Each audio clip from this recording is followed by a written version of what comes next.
लगभग 7 सालों से छत्तीसगढ़ में आंचलिक पार्टी का निर्माण हुआ था, जिसमें हम सब अपना अपना दायित्व निभा रहे हैं।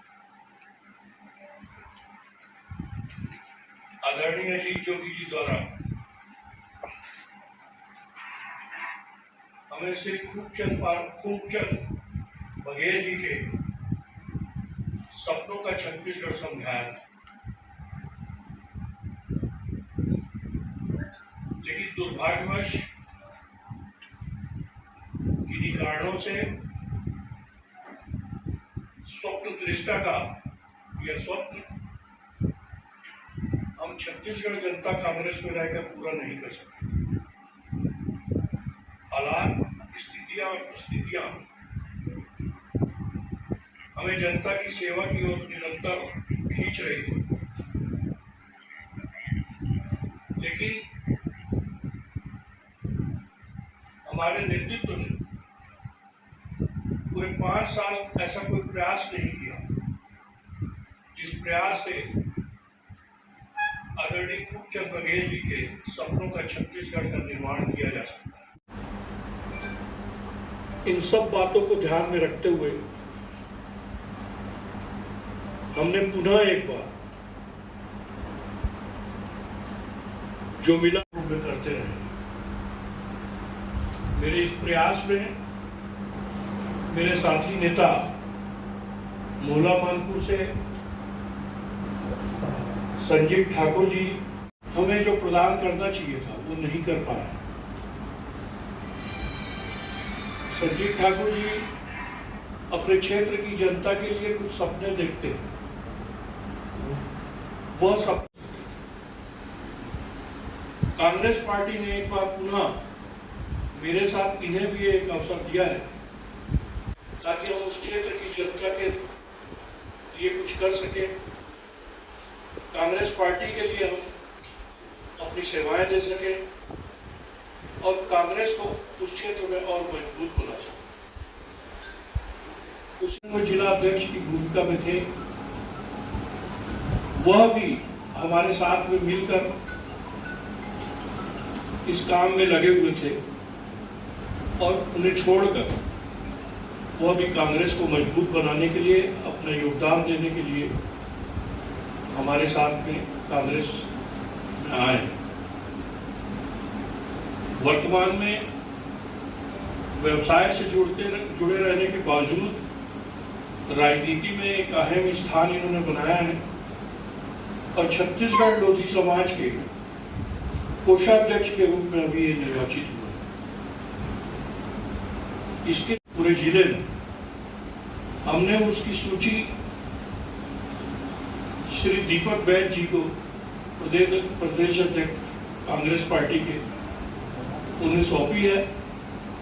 राजनांदगांव जिले में राजनांदगांव शहर को छोड़कर लगभग सभी विंग इस कांग्रेस प्रवेश में हमारे साथ कांग्रेस में शामिल हुए। बड़ी बात है कि हमें कल से लगातार बधाइयों के फोन आ रहे हैं। आज हमारे साथ यहाँ कांग्रेस के कुछ और वरिष्ठ साथी आने वाले थे, किंतु अचानक कुछ ऐसा घटित हुआ कि नहीं आ पाए। आप लोगों का बहुत बहुत धन्यवाद है। हम आपसे आशा करते हैं कि जनता तक हमारी भावनाओं को आप पहुंचाने में हमें सहयोग करें। संजीव ठाकुर जी को भी बोलूंगा कि वो अपने बात रखें।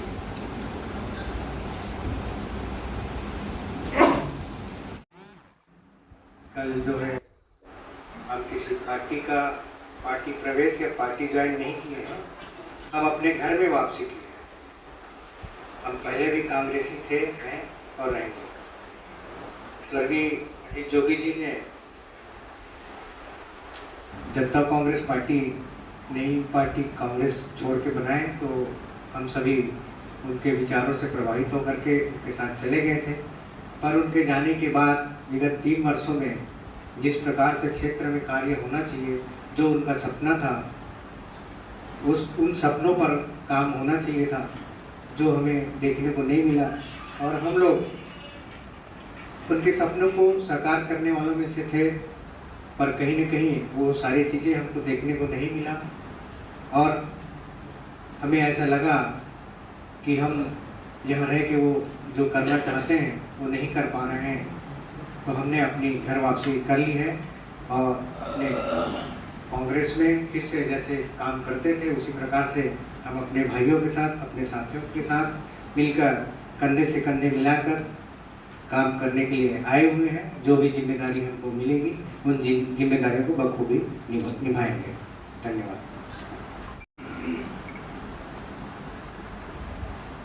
मैंने बिना किसी शर्त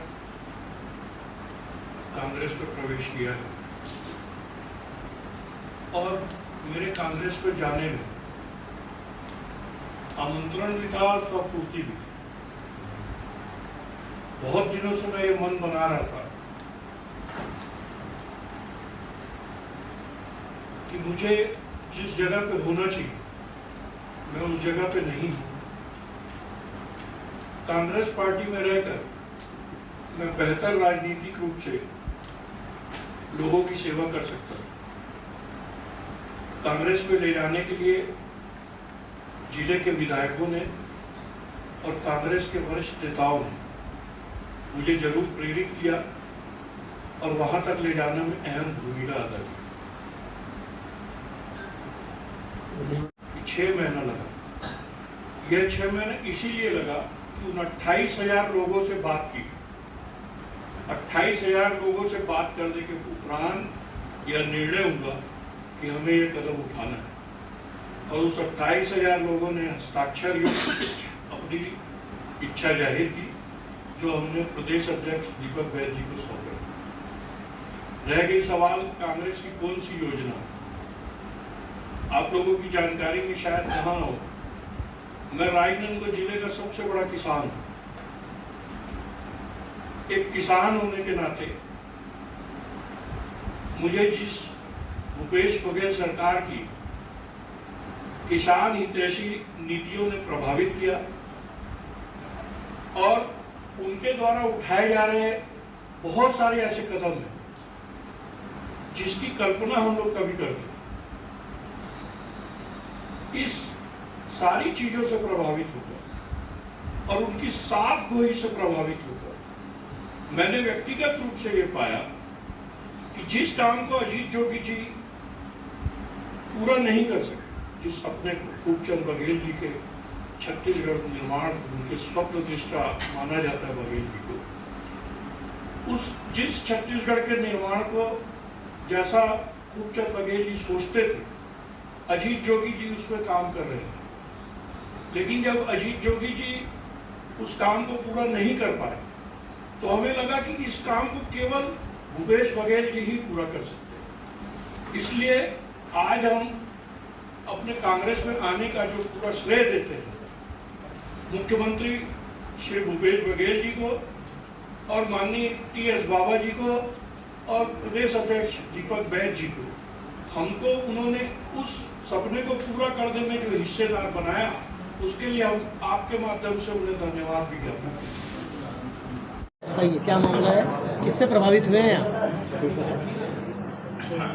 कांग्रेस में लौटना एक घर वापसी के समान ही।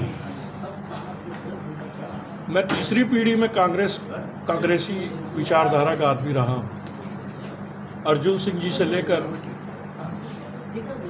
भूपेश बघेल जी तक मैं कांग्रेस धारक हूँ।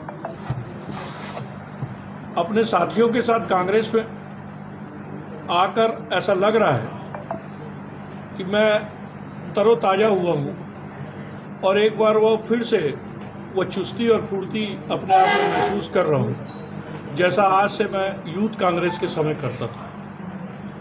और स्वाभाविक रूप से जब घर आता है आदमी तो उसे आराम और खुशी दोनों मिलती है। ऐसा क्या कारण था कि आप कांग्रेस अलग हुए थे कांग्रेस परिवार से?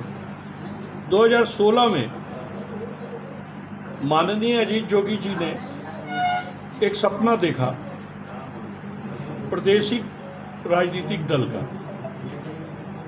चूँकि हम अजीत जोगी जी से बहुत लंबे समय से जुड़े हुए थे और उनकी बातों में और उनकी नीतियों में हमें दम दिखा कि जब राष्ट्रीय स्तर पर छत्तीसगढ़ की बात करने वाला कोई दिख नहीं रहा था, कोई प्रभावी ढंग से इन मुद्दों को उठा नहीं रहा था, तो हमें ये महसूस हुआ कि अजीत जोगी जी जैसा वक्ता या अजीत जोगी जी जैसा विद्वान छत्तीसगढ़ की बात को दिल्ली में पूरी ताकत से रख पाएंगे, उनके मुद्दों को रख पाएंगे, और ऐसा हुआ भी। लेकिन दुर्भाग्यवश अजीत जोगी जी हमारे बीच में से चले गए और वह जो एक निरंतर